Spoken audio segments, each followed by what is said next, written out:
Чувашия готовится к всероссийскому фестивалю «Вышитая карта». Через месяц чебоксары примут у себя вышивальщиц со всей страны, а пока сотрудники Национального музея получают по почте их первые работы, чтобы найти им достойное место на выставке, которая пройдет в Чувашском художественном музее. Посмотреть на них могут все желающие. Одними из первых полюбоваться уникальными произведениями искусства мастериц 3 республик и одной области пригласили нашу съемочную группу. Мультяшная какая-то. Да, туда вот двигай.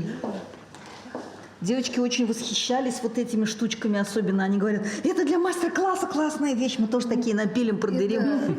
Карту Республики Коми трудно назвать вышитой. Она скорее сшитая. Дело в том, что на территории исторически никогда не была популярна вышивка. Там чаще занимались лоскутным творчеством. Зато помимо этого на карте очень много мелких деталей, символизирующих все ремесла, которыми славится республика. Узорное вязание, кружево, плетение из бересты, керамические изделия ручной лепки. Отчетливо видны животные, которыми изобилует республика, и птицы. Много птиц. Республика Хакасия не изменяет себе. Яркими нитями на черном фоне вышиты флора и фауна местности. В работе использованы исключительно традиционные техники вышивания хакасского народа. Это двойной тамбур и гладь. Получилась довольно яркая работа. Омская область отличилась размерами карты, пока она самая большая. Карта вышита на полотне 2 на 3 метра. На ней все районы региона представлены своеобразной вышивкой, местами очень похожей на чувашскую.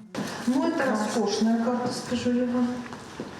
Без залотного шитья роскошная. Это и бракаровская вышивка, так называемые розы, растительные мотивы. Это как наше чувашское солнце, алатырь. Здесь тоже их множество. В 5-6 районах, например.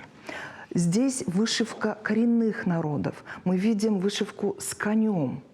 Там представлена именно вот эта вот местная вышивка коренных народов. И очень как-то знаменательно, очень логично, посмотрите, север – это снежинки и лес.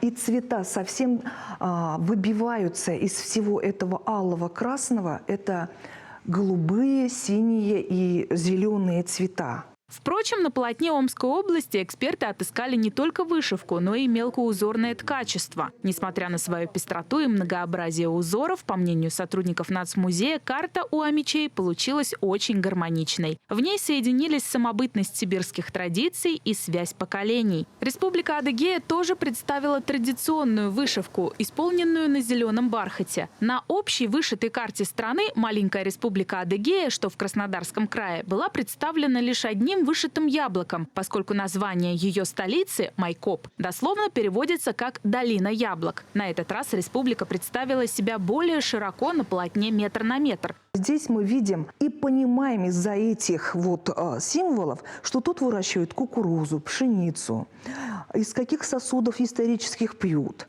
Потом мы видим адыгейский сыр, конечно, это бренд республики, что тут разводят рогатый скот, крупный рогатый скот. И, конечно же, это не только долина яблок, это долина дольменов. Это мы тоже видим.